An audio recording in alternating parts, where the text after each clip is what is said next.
Hi, I'm Zarina Matcha, and you're watching Non-Feminist Gal. Over the past couple of decades, there's been a growing crisis of masculinity concerning young men worldwide, particularly in the West. Scholars like Warren Farrell and Christina Hoff Sommers have written about this ongoing war on men and how feminism has largely contributed to it. I do think that this is one of the greatest casualties of feminism, its horrendous effect on young men. Contrary to popular belief, feminism is not a movement for gender equality.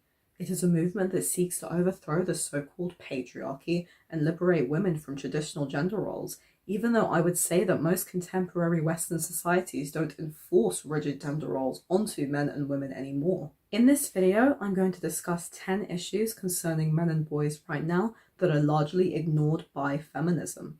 I will note that as I am British, I will mostly be including statistics from the UK and some from the USA just for ease of making this video. However, I am aware that most of these issues can probably be translated across the Western world and even the non-Western world in many cases. If you're from a country outside the UK and can provide any stats or info regarding men's issues in your country, then do comment them down below. Number 1, paternity fraud. Paternity fraud is when a woman falsely attributes fatherhood of her child to a man who is not the biological father. Women who commit paternity fraud typically use this as a way to force a man to pay child support for a kid that is not his. In most countries across the world, including the UK, paternity fraud is not a crime. If a woman is in a relationship with a man, cheats on him without telling him and falls pregnant, then without her partner even knowing, he could be raising a child that is not even his. In the UK, 1 in 50 men are said to be currently fathering children under parental assumption. This is an unfortunate crime, and the fact that feminism is silent on this issue is evident of the unwillingness for feminists to push women to take responsibility. If women want sexual freedom and to not return to the times when we were expected to save sex for marriage, then we must take responsibility of our actions. There is no excuse. Contraception and abortion is available for free in the UK under the NHS. Condoms are 98% effective with perfect use and over 80% effective with imperfect use. No woman should be lying to a man about the parenthood of his child. I do think that paternity testing should be far more culturally enforced to ensure that men won't be having to pay for a child that isn't theirs. Since abortion was legalized in 1960, women have been able to choose whether to raise and provide for a child that we do or don't want, which I view as a good thing. Yet men do not have this choice. If a woman falls pregnant and claims that he is the father, then by law he is required to financially provide. Number 2, men losing out in child custody rights.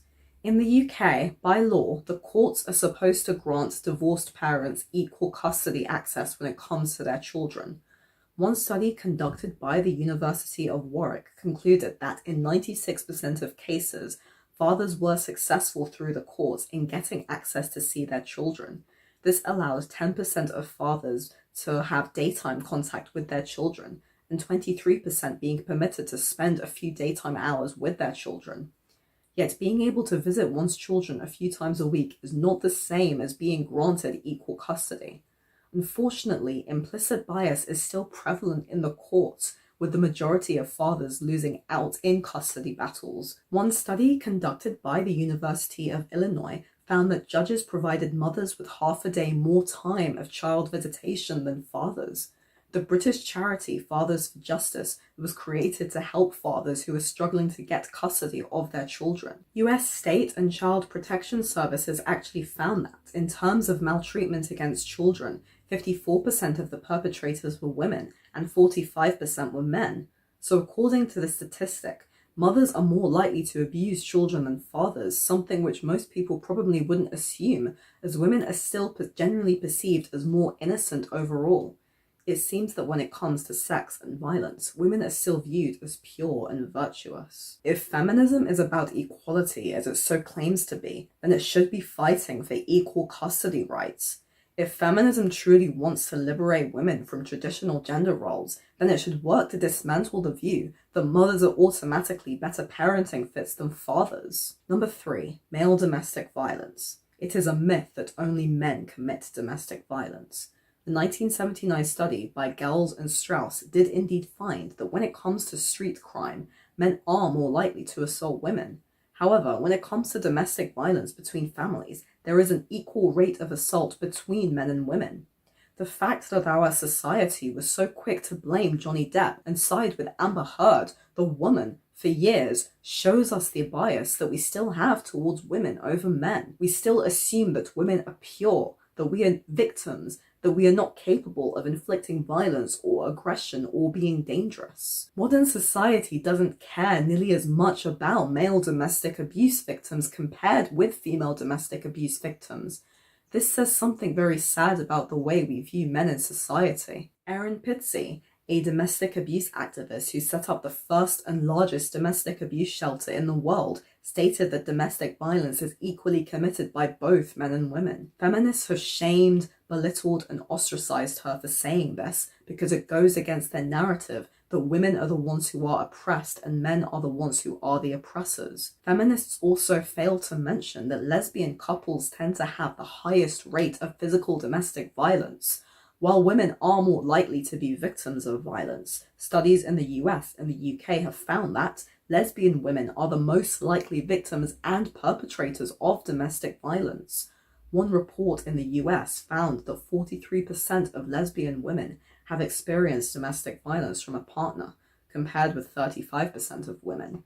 In the UK, a study found that this was 12% of lesbian women, compared to 7% of heterosexual women. Compare this to gay men, of whom in the same US report, 26% were found to have experienced domestic violence from a partner, compared with 29%. In the UK, the rates were about the same, with 2.8% for gay men and 2.4% for straight men. For bisexual men, this was higher at 5%. These stats do make it seem that while more women are victims of domestic violence, more women are also perpetrators of domestic violence.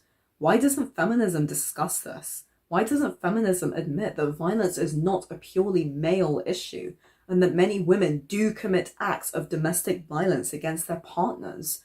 If violence was purely a male issue, then lesbian couples would have no instances of domestic violence at all, yet they have the highest rates of domestic violence compared to heterosexual couples and gay male couples. Maybe feminism should be working on that problem and figuring out why women are so violent against one another, rather than constantly claim that men are violent pigs and rapists. Number 4, rise of male depression and suicide rates. In the UK, men are 3 times more likely to commit suicide than women, with this being the most common among men in their 40s. Men are also less likely to seek counselling and help for their mental health than women. This is probably tied in with the fact that men are generally expected to suppress their emotions and not express how they feel. Men don't typically discuss their feelings with one another in the way that women often do. During my time in Alcoholics Anonymous, I met many men of all ages who discussed how AA gave them that space to talk and let out their emotions with other men. Despite the fact that feminism keeps telling men that they need to be more feminine and more in touch with their feminine side, most women still don't find men behaving in overly emotional ways to be all that attractive. The majority of women do not want to be with a man who cries frequently and relies too heavily on her for emotional support. Even though feminism insists that men should be more emotional, women are still more likely to be attracted to emotional stoicism in men rather than emotional indulgence. This is precisely why it's important for men to seek out bonds with other men and to have positive male relationships so they have that space to release that emotional tension, and equally for men to seek out counselling and support groups where necessary. By the way, I don't think that emotional codependency is good for women either, and I don't think that one's romantic partner should fulfill the role of a therapist. I think many people struggle with how to cope with their emotions. Men often suppress their emotions, and women often react too emotionally. Neither extreme is good, and we do need an overall balance. Number 5, incels, men who have no sexual or romantic confidence. The rise of young men struggling with sexual confidence and not being able to get a woman or have sex is a horrible problem. According to several studies I looked at, the rate of young male virgins under 30 has tripled within the last 2 decades in the US. Unfortunately, these men are really not getting much social support.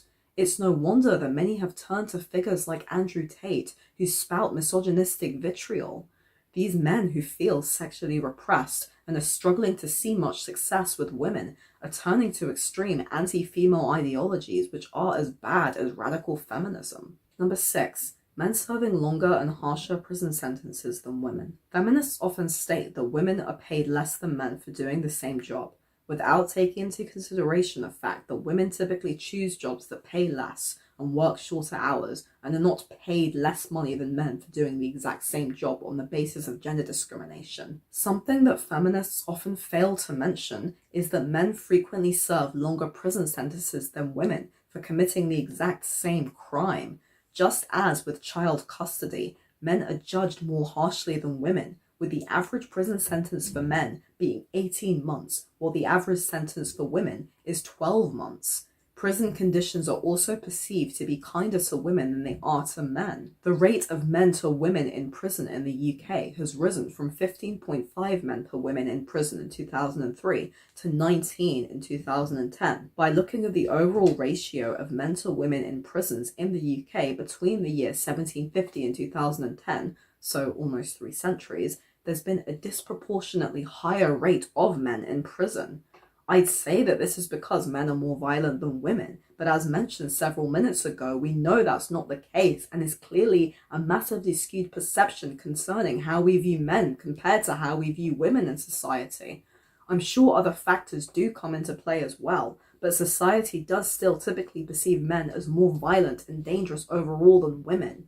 Women are generally viewed through more favourable lenses than men across society, something known as the women are wonderful effect, which once again feminism never talks about. It always talks about how women are oppressed, but never where women are favoured or experience social privileges. Seriously, the more research I do, the more I despise feminism. Number 7. Male prison rape.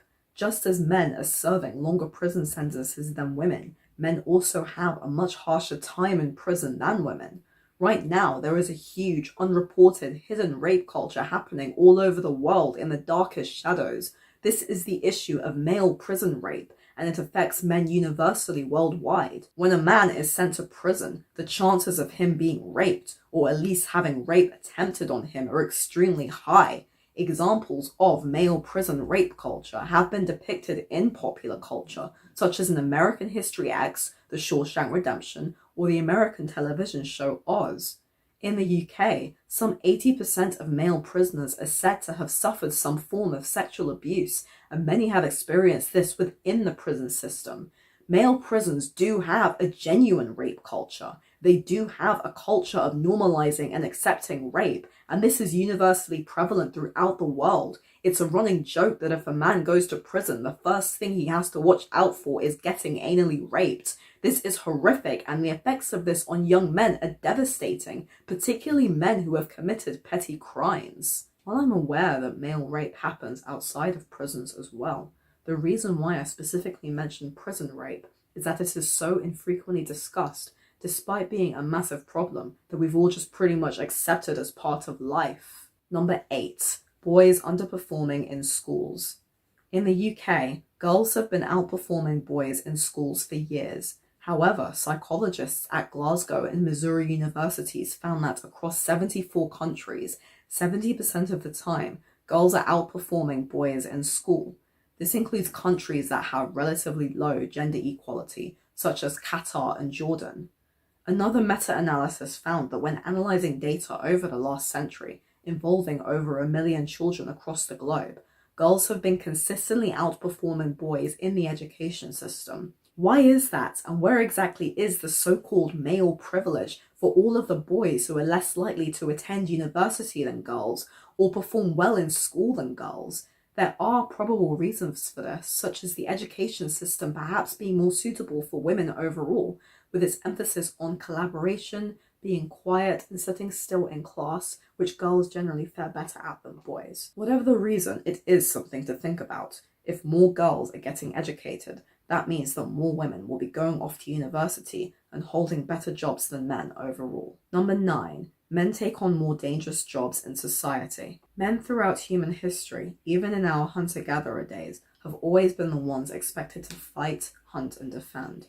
In modern society, this includes taking on the most dangerous jobs. In the UK, men are far more likely to work in manual labour, doing jobs like construction, vehicle driving, jobs that involve heavy lifting, floor tiling, and so on, whereas women are more likely to work in fields like nursing, counselling, childcare, and teaching, all of which require less manual labour. Feminism constantly insists that men and women are exactly the same and that all our differences are socially constructed.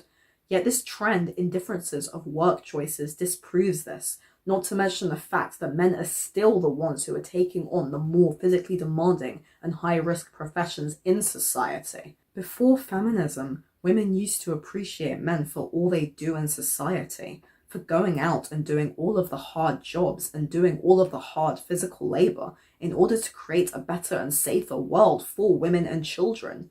Before feminism, women didn't view this as sexism or oppression, they viewed it as positive male behavior. Since feminism, it's no wonder that we now have a rise of incels and angry men going their own way. They've been beaten down and feel useless by our feminist-driven world, and many are now becoming radicalized. Number 10. Men being more expected to go out and die in war. Being a soldier is one of the most dangerous jobs out there, and war has always been associated with men. If war breaks out, men will always be the first who are expected to stand up and fight. Throughout human history, across patriarchal societies, men have shed their blood in the name of honor. Boys as young as 14 died fighting in the First World War. The military is still overwhelmingly male-centric, and for good reason. Men are physically stronger than women, and women are the ones who bear the children. Although there are some examples of female warriors, such as the Dahomey Amazons in the Republic of Benin, then called Dahomey, during the 16 to 1900s.